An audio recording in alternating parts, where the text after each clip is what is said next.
All right, Cinzia. I'm going to attempt to address the remainder of question number 3, in which you ask, in his 4 voyages to the Americas between 1492 and 1502, Columbus has been accused of enslaving the natives, of poor administration, of exploitation, and of having brought illness and violence to the indigenous peoples. How do you respond to these charges?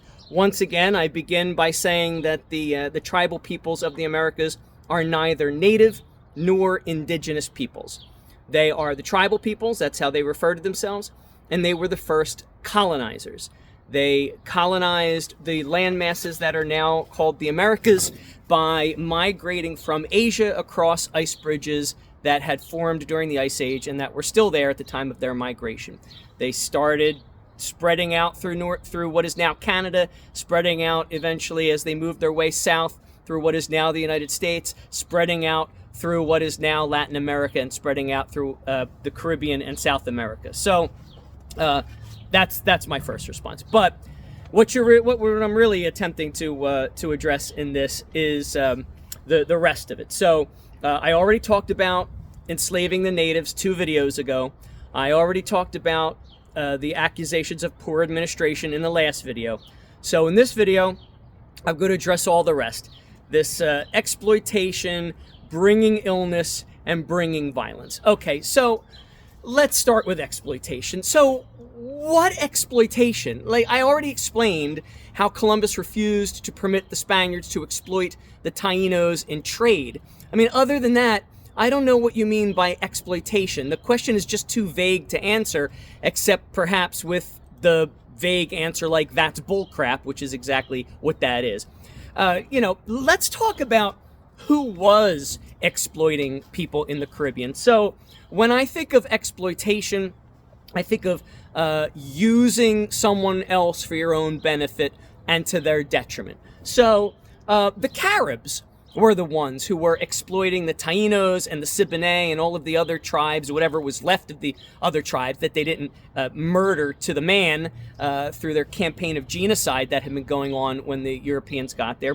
They exploited the Taínos, the Caribs and the Canibs. They exploited the Taínos and the other tribes by taking their islands and killing and eating all of the men, and enslaving and castrating the boys. And exploiting them for slave labor, and then exploiting the women and girls as sex slaves, and then exploiting the rape victims when babies when they gave birth by using them as food.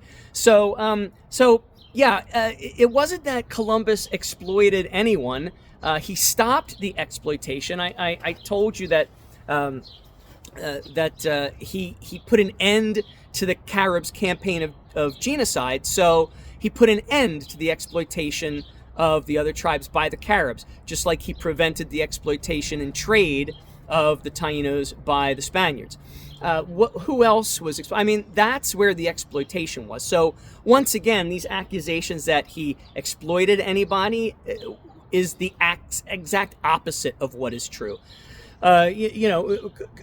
Who else was in the Caribbean at that time? I guess the Hidalgos. Did he exploit the Hidalgos? It was the Hidalgos, the Spanish landed nobles, who wanted to exploit the islanders, the tribal people, and force them to build their settlements for them, because the Hidalgos, they were blue bloods. They toiling manual labor was beneath them. So make the islanders do it. And Columbus said, no, we're not making the islanders do it.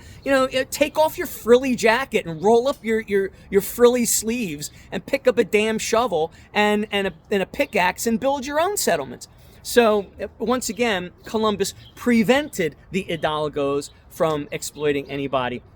And then there was Francisco de Bobadilla, the guy who unseated Columbus and usurped the viceroyalty of the West Indies, and sent Columbus back to Spain in chains, where Columbus presented his own case and managed to get the chains taken off of him and managed to unseat Bobadilla. But in that that period of time where he was traveling back and presenting his defense, it was Bobadilla who was doing the exploitation. So once again, all the things that you might think of as exploitation, these are things Francisco de Bobadilla did to the tribal peoples. And that happened in Columbus's absence. So once again, Columbus's presence prevented exploitation, and Columbus's absence allowed the exploiters to exploit. The Caribs, the Hidalgos, Francisco de Bobadilla. All right, so basta with that one. All right, the next one is bringing illness. So I love how you frame this as Christopher Columbus bringing illness. First of all, Christopher Columbus didn't bring any illness.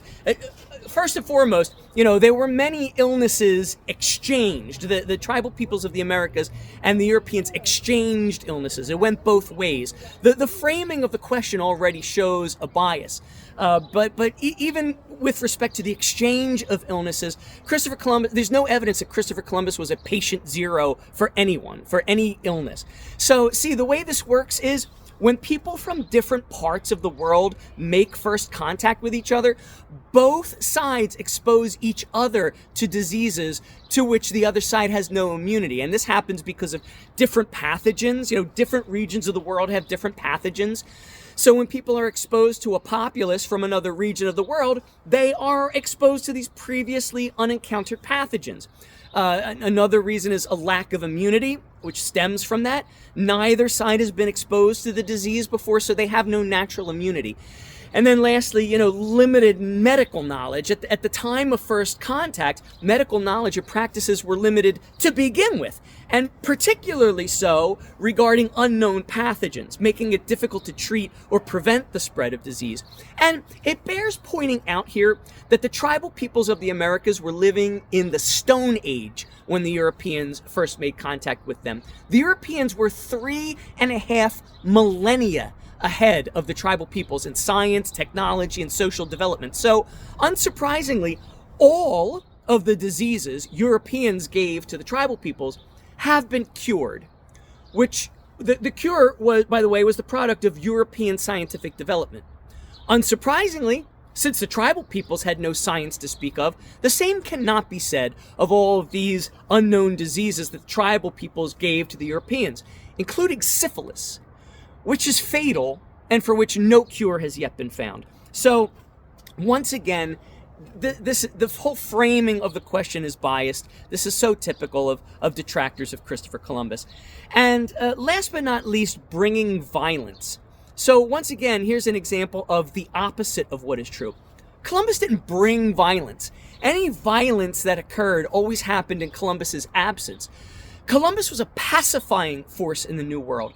I end as I began. When the Europeans got there, the Caribs were in the middle of a campaign of genocide against all of the other tribes of the West Indies. We don't know how many tribes there were in the West Indies before the Europeans got there because the Caribs were slaughtering them all.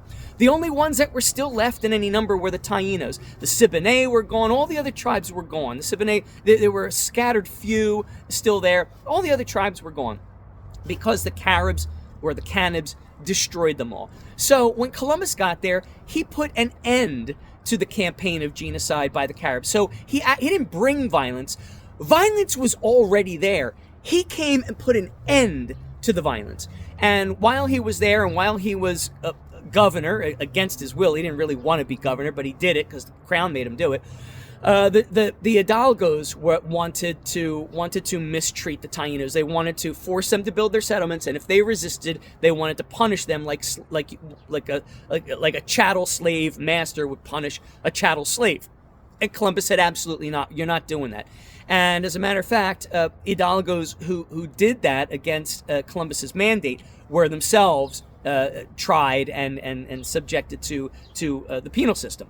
So once again, Columbus didn't bring violence. He brought the Hidalgos, but he punished their violence and he forced them to stop. And then, of course, once again, Francisco de Bobadilla, the violence that the widespread violence that Bobadilla and Bobadilla's successor Ovando committed was all committed in the absence of Christopher Columbus. So Christopher Columbus was a pacifying force in the New World, not a bringer of violence. And the violence was committed by the Caribs, was committed by the recalcitrant and rebellious Hidalgos, and was committed by Francisco de Bobadilla, who was Christopher Columbus's arch nemesis. So I think that completes question number 3. So my next video will address question number 4 of 6. All right, thank you.